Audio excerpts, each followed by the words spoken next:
তো ঘটনাটি আমাদের নজরে আসলে আমি তাৎক্ষণিকভাবে থানা পুলিশ এবং মহানগর গোয়েন্দা পুলিশ সহ আমাদের যে সাইবার ইউনিট টিম রয়েছে আমাদের বরিশাল মহানগরে, আমি তাদেরকে ব্যক্তিগতভাবে তাদেরকে আইনের আওতায় আনার জন্য তাৎক্ষণিকভাবে আমরা নির্দেশ প্রদান করি।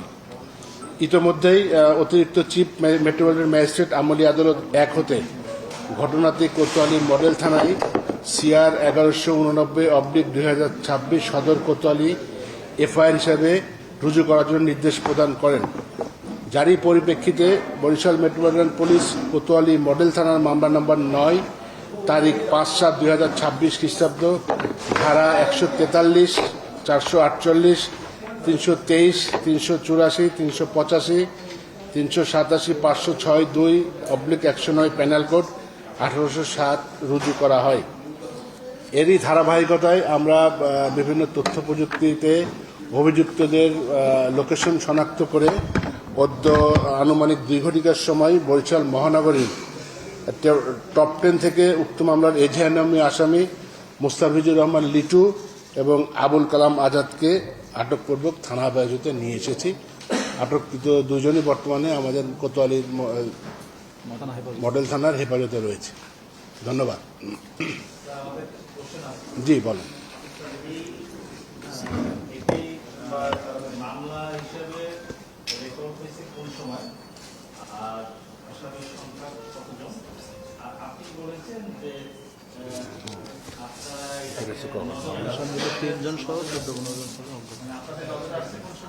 আচ্ছা, এটি আপনার হলো 3 জন নামীয় এজাহার নামীয় এবং অজ্ঞাতনামা কিছু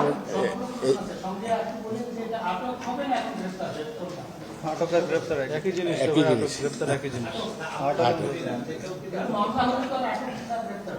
এজার নামীয় আসামি গ্রেফতার হয়েছে। জি জি, যেহেতু মামলা আছে মামলার জি, এটা আমাদের নজরে আসার পর থেকে আমরা অভিযান শুরু করি। তারপরে আমাদের নজরে আমরা এটি আজকে সকাল থেকে পেয়েছি। এটি আমরা জি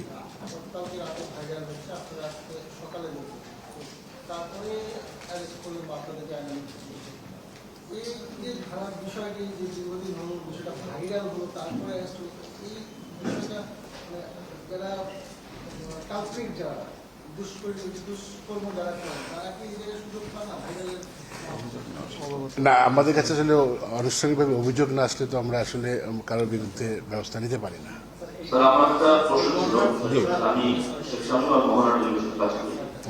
রাজনৈতিক পরিচয়ে যে প্রভাব বিস্তার করে বিভিন্ন এলাকায় যে চাঁদাবাজি সহ এই ধরনের কাজগুলো যে চলছে, এই বিষয়টা আপনার নজরে আছে কিনা এবং আপনার গোয়েন্দা সংস্থা কাজ করছে কিনা? জি দেখেন, চাঁদাবাজি সে যে দলেরই হোক না কেন, যে এই ব্যাপারে আমরা প্রথম থেকেই বলেছি চাঁদাবাজির ব্যাপারে আমাদের 0 টলারেন্স। হ্যাঁ, এবং আমাদের যে গোয়েন্দা বাহিনী আছে, আমাদের যে ডিবি আছে, তারা কাজ করছে এবং অবশ্যই আমরা তালিকা প্রণয়ন করে আমরা এর বিরুদ্ধে আস্তে আস্তে ব্যবস্থা নিব ইনশাআল্লাহ।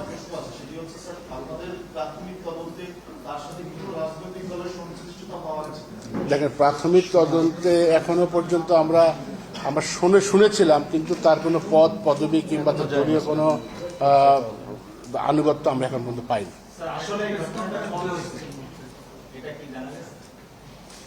দেখেন, জাস্ট আমরা তো ঘন্টা 2 আগে থেকে অ্যারেস্ট করে নিয়ে এসেছি। আমি এত বিস্তারিত তাদের সাথে কথা না বলে আমরা আসলে জিনিস বলতে পারবো না।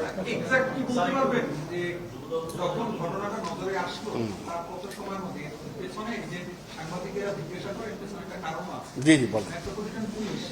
মানে এর আগে আমরা বিভিন্ন সময় দেখেছি যে গ্রেফতারে গরিব শিক্ষাকে, এইবার দেখলাম আমরা একটা জিনিস যে ঘটনা শোনার সাথে সাথেই গ্রেফতার। সময়টা আমরা একটু জানতে চাই, এটা কি 3 ঘন্টা, 5 ঘন্টা, 1 ঘন্টা? যদি একটু কাইন্ডলি বলেন আমাদের। আসলে এটি আমি ধরেন আজকে আমাদের মাস্টার প্যাড হওয়ার কথা ছিল সকালে, ঠিক আছে?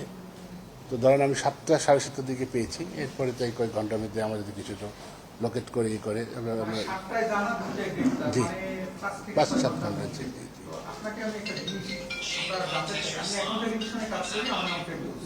সেটি হচ্ছে খুব ভালো একটি বিষয় যে আপনারা 5 ঘন্টার মধ্যে এরকমের একটা আলোচিত ঘটনা গ্রেফতার করেছেন। প্রশ্নটা হচ্ছে অন্যান্য জায়গার ক্ষেত্রে যেগুলো আলোচিত বা আলোচিত হয় না, আড়ালে থেকে যায়, কিন্তু অনেক বড় বড় ঘটনা থাকে। সেগুলো কিন্তু যদি এরকম হতো, কারণ মেট্রোপলিটন পুলিশ এখন আলোকিত যতটা, তার চেয়েও বেশি আলোকিত হতো। কি বলবেন আপনি? না, ধন্যবাদ। এটা কি আপনি মানে শুধু আমার মেট্রোপলিটন এলাকার কথা বলছেন, অন্য জায়গায় বলছেন যায় না? তবে আমি আপনার দেখছেন যে আমি প্রায় আমার 2 মাস এখনো কিন্তু হয় নাই। আগামী 2 দিন পরে আমার 2 মাস পূর্ণ হবে বরিশাল মহানগরে। আপনাদের নলেজ আছে কিনা যায় না, বাট আমি চেষ্টা করছি। বিশেষ করে মাদকের ব্যাপারে বলেন কিংবা অন্য জায়গায় আমরা চেষ্টা করছি। তো আশা করছি যে এরকম কোনো ঘটনা যদি আলোড়িত হোক বা না হোক, প্রতিটি ঘটনাই আমার কাছে সমান মনে করতে হবে। কারণ আমি মহানগর পুলিশ কমিশনার হিসেবে যে কোনো ঘটনাকে আমাকে গুরুত্ব দিয়ে দেখতে হবে। তো এরপরে যদি দেখেন যে এরকম আমাদের যদি ইনফরমেশন দেন, আমার যদি নলেজে আসে, আমরা অবশ্যই চেষ্টা করবো। এই বিষয়ে আরেকটু সংক্ষিপ্ত প্রশ্ন, জি। সেটা হচ্ছে যে 66 কেজি গাঁজা আপনি একদিন আমার সঙ্গে বলতেছিলেন, আমি আপনার সঙ্গে ইন্টারভিউ করার জন্য সুযোগ খুঁজছিলাম। আপনি আমাকে বলেছিলেন যে আপনি আমাকে জানাবেন, জানার পরেই আমি আসবো।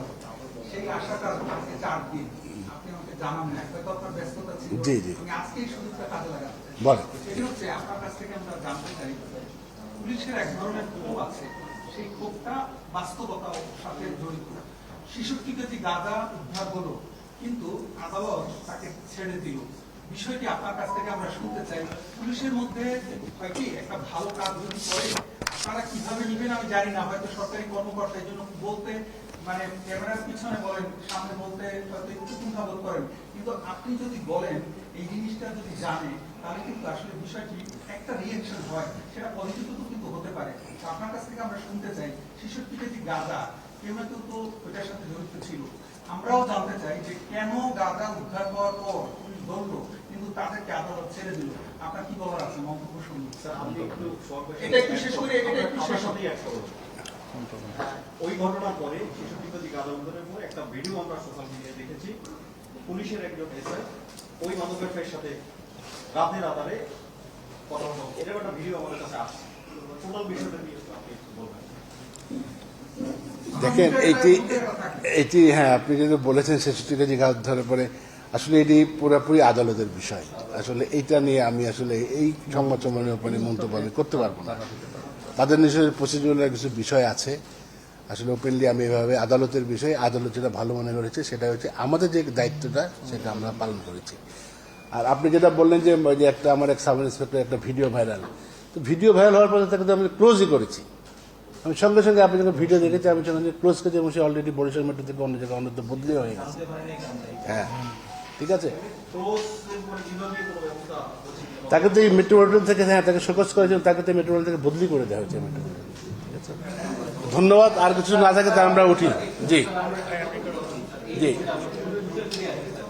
এখানে যে বিষয়টা আমরা দেখলাম, মামলায় উনি উল্লেখ করেছেন পার্টনার ছিল, জিজ্ঞাসাবাদ হয়েছে কিনা? প্রাথমিক জিজ্ঞাসাবাদে আমরা এটাই জেনেছি যে ওনারা দুজনে ব্যবসায়িক পার্টনার ছিল। যেহেতু দেখেন খুবই কম সময়ের মধ্যে কিন্তু আমরা গ্রেপ্তার করেছি। বাই দিস টাইম কিন্তু আমি এর মধ্যে কিন্তু আবার আমি একটু বাইরেও ছিলাম, বাইরে থেকে এসে জাস্ট বসেছি। আসলে আমার অফিসারও আমার সঙ্গে ছিল।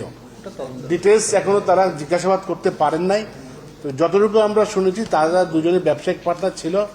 আমরা যেটা মনে করছি হয়তোবা কোনো আর্থিক মতবিরোধকে কেন্দ্র করে কিংবা অন্য কিছু কেন্দ্র করে এই ঘটনাটা ঘটতে পারে। আসলে আমাদের আরেকটু কথা ছিল, সেটি হচ্ছে যে আমরা যারা টেলিভিশনে কাজ করি, আমাদের একটা বুদ্ধি লাগে। আপনি তো ঢাকায় কাজ করছেন, আপনি তো জানেন আমরা অনেকগুলো কথা আমি দিব আপনাদেরকে। জি জি সেটা হচ্ছে যে আজকে যে সাবজেক্টটা নিয়ে জি আমি দিব। ছোট করে 30 সেকেন্ডের মধ্যে মন্ত্রিসভা হচ্ছে যে যাকে আপনারা অ্যারেস্ট করলেন, কোথা থেকে অ্যারেস্ট করলেন, কখন অ্যারেস্ট করলেন এবং ঘটনা জানার 5 থেকে 7 ঘন্টার মধ্যে অ্যারেস্ট করে ফেললেন, এই বিষয়টা 30 সেকেন্ডের মধ্যে একটু ছোট করে বলবেন।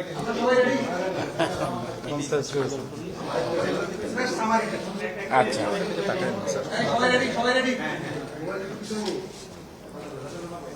আচ্ছা, ধন্যবাদ। আপনারা জানেন যে আজকে সকাল থেকেই যে বিভিন্ন সোশ্যাল মিডিয়াতে বরিশালের একটি ঘটনা আপনার অনলাইন মিডিয়াতে যে ভাইরাল হয়েছে।